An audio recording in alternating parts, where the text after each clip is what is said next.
May mga taong akala mo hindi naaangat. May mga taong minamaliit mo ngayon. May mga taong wala pang pangalan, wala pang pera, at walang impluensya. Pero tandaan mo ito, mag-ingat sa pangmamaliit at kawalan ng respeto. Dahil maraming liko ang buhay. Ang buhay ay parang gulong. Minsan ikaw ang nasa taas, minsan ikaw naman ang nasa ibaba.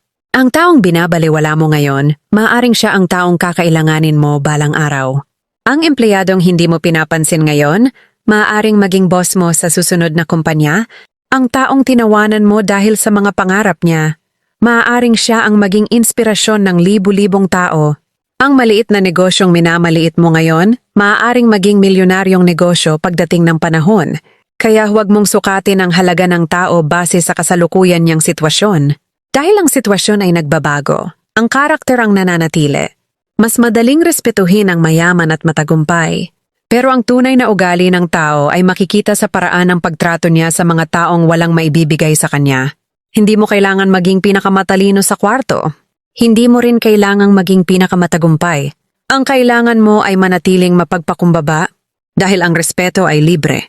Wala itong halaga pero napakalaki ng balik nito. Kapag marunong kang rumespeto, nag-iiwan ka ng magandang alaala sa bawat taong nakakasalamuha mo. At kapag dumating ang panahon na kailangan mo ng tulong, mas maraming taong handang tumulong sa'yo. Hindi dahil may utang sila sa'yo, kundi dahil naging mabuti kang tao noong wala ka pang kailangan. Laging tandaan, ang tagumpay ay hindi permanenteng pag-aari ng iisang tao. At ang kabiguan ay hindi rin habang buhay. Kaya kung nasa taas ka ngayon, manatiling mapagpakumbaba. Kung nasa ibaba ka naman, huwag mawalan ng pag-asa. Dahil sa bawat pagliko ng buhay, pwedeng magbago ang lahat. Ngunit ang isang taong marunong rumespeto ay hindi kailanman mawawala ng dignidad. Kaya simula ngayon, piliin mong maging mabait. Piliin mong maging magalang.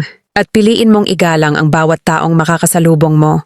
Dahil hindi mo alam kung sino ang magiging bahagi ng susunod na kabanata ng buhay mo. Be careful with disrespect, because life takes many turns.